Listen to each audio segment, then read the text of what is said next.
एक बार जब उसकी शरण में आते हैं वो हमको ग्राह्य कर लेता है, ग्रहण कर लेता है, एक्सेप्ट कर लेता है। तो वो शुरू करता है हमारे स्वभाव से स्वरूप की यात्रा को। वो स्वभाव जिसने हमको सबसे दूर कर दिया है से उस स्वरूप की ओर जहां पर सब हमारे पास दोबारा आ जाएंगे। वो स्वरूप हमको साईं लौटाता है। और ये मत मानिए कि रातों रात कोई चमत्कार हो जाएगा साईं की शरण में जाने के बाद। साईं को पता है कि इस सोने को कितनी कसौटियों पर घिसना है, तब वो कुंदन बनेगा। तब साईं परीक्षाएं लेना शुरू करता है, रास्तों में मुश्किलें देना शुरू कर देता है।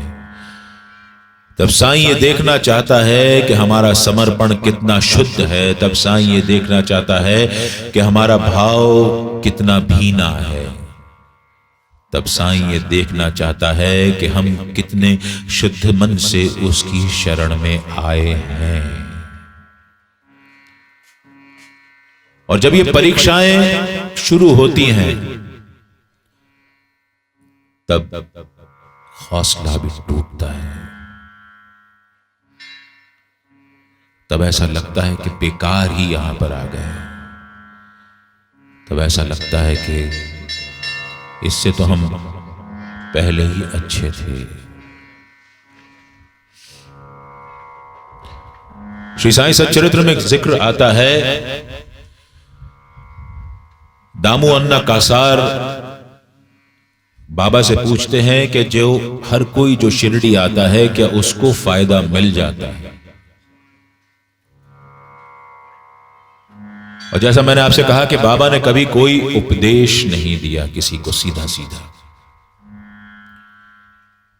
उन्होंने दृष्टांत दिए, छोटे छोटे किस्से कहानियों में बातें की, जीवंत उदाहरण दिए। दामू अन्ना कासार की शंका थी कि क्या हर कोई जो शिरडी आता है उसे फायदा मिल जाता है। तो बाबा सैर को निकले, साथ में दामू अन्ना कासार को ले गए एक आम के पेड़ के पास। बाबा उस पेड़ की ओर इशारा करके दामू से कहते हैं कि देख, इसमें कितने सारे बौर लगे हैं, लेकिन क्या ये बौर सारे आम में परिवर्तित हो जाएंगे?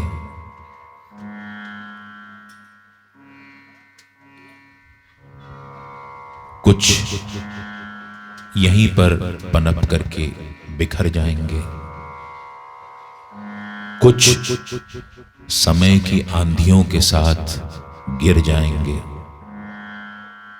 कुछ अपने आप थक कर टूट जाएंगे। दामू जरा सोचो, अगर ये सारे के सारे बौर आम बन गए तो क्या पेड़ इनके भार से गिर नहीं पड़ेगा?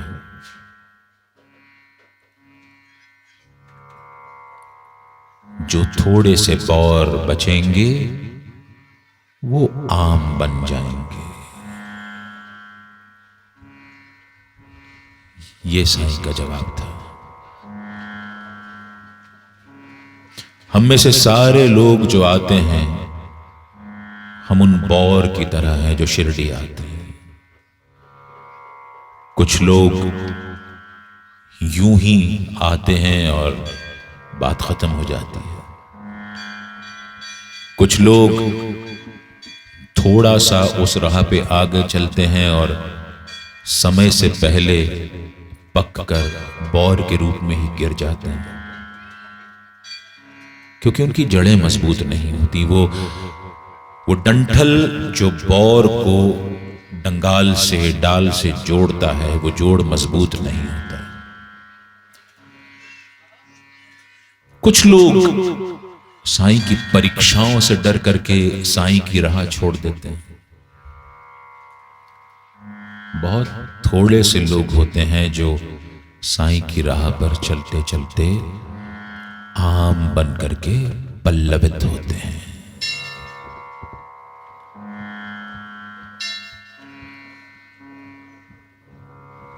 साईं ऐसे सबको नहीं नवाजता, वो आपको परेशानियां देगा। वो सिर्फ आपका समर्पण और हौसला देखना चाहता है कि आप कितनी परेशानियों को कितनी अच्छे से झेल सकते हो। और अगर आपके अंदर वो दृढ़ निश्चय है कि मुझे साईं की राह नहीं छोड़नी है, तो साईं आपको कभी अपने डंठल से, अपनी डगाल से गिरने नहीं देगा। वो आपको आम बनने देगा। आपको सिर्फ और सिर्फ उन ऊंचे नीचे रास्तों पर चलना है, उन टेढ़े मेढ़े रास्तों पर चलना है। बड़ी सुंदर अभिव्यक्ति इसके अंदर है सद्गुरु की महिमा पर। पहले ही अध्याय में बात होती है कि बाबा कहां जाएं। बाबा कहते हैं ऊपर जाओ। बाबा मार्ग कैसा है? बाबा कहते हैं कि मार्ग टेढ़ा मेढ़ा, ऊंचा नीचा, कांटों भरा है। रास्ते में जंगली सियार भी मिलते हैं। बाबा यदि कोई पथ प्रदर्शक साथ में हो तो फिर कोई चिंता नहीं, फिर तो तुम अपने गंतव्य तक पहुंच जाओगे। वो पथ प्रदर्शक और कोई नहीं, स्वयं सद्गुरु साईं होते हैं। वही इन रास्तों से हमको आगे ले जाते हैं। वही इन खंदकों से हमको बचाते हैं। हमको अपने आप में विश्वास रखना होता है। ऊंचे नीचे रास्ते और मंजिल तेरी दूर, ऊंचे नीचे रास्ते और मंजिल तेरी दूर। राह में राही रुक न जाना, वो करके मजबूर है। ऊंचे नीचे रास्ते और मंजिल तेरी दूर, ऊंचे नीचे रास्ते और मंजिल तेरी दूर। राह में राही रुक न जाना, हो करके मजबूर हो। ऊंचे नीचे रास्ते और मंजिल तेरी दूर।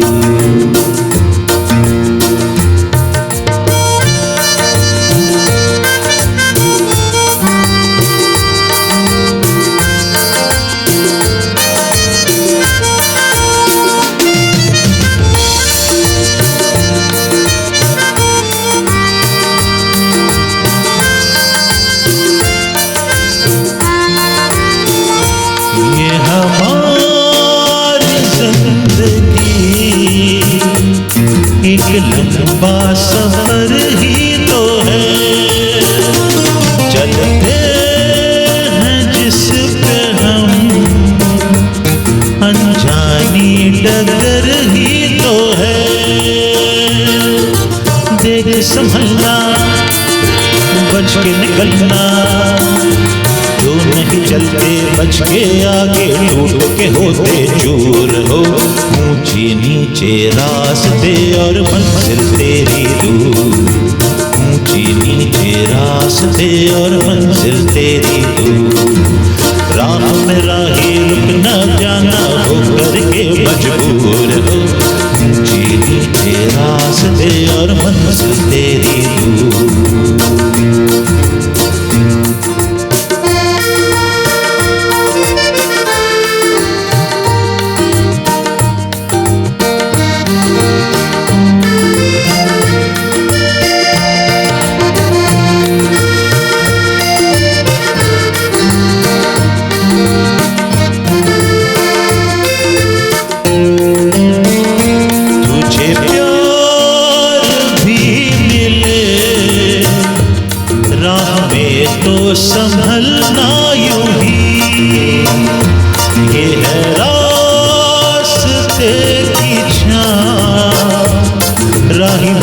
मंजिल तेरी ये नहीं, अपना तो सपना एक है सपना, अपने ही सपनों की मंजिल से ना रह जाना दूर हो। नीचे नीचे रास्ते और मंजिल तेरी दूर, ऊंचे नीचे रास्ते और मंजिल तेरी दूर। राह में राही रुक न जाना हो करके मजबूर हो। ऊंचे नीचे रास्ते और मंजिल तेरी दूर, ऊंचे नीचे रास्ते और मंजिल तेरी दूर। ला ला ला ला ला ला ला ला ला ला ला, हे हे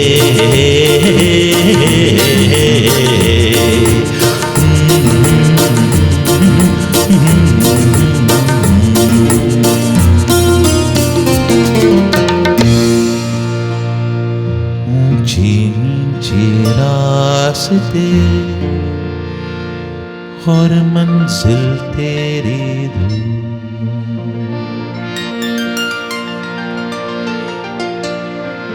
इन रास्तों पे बहुत संभल के चलना पड़ता है। और ये मान के चलिए ऊपर वाला ने हमको जब भेजा था तो कि गारंटी कार्ड साथ में लिख करके नहीं दिया था कि हमारे जिंदगी में कोई मुश्किलात नहीं आएंगी, कोई मुश्किल हालात नहीं आएंगे, कोई परेशानियां नहीं आएंगी, कोई दुख नहीं आएंगे। सब कुछ आएगा। Life doesn't come with warranty card.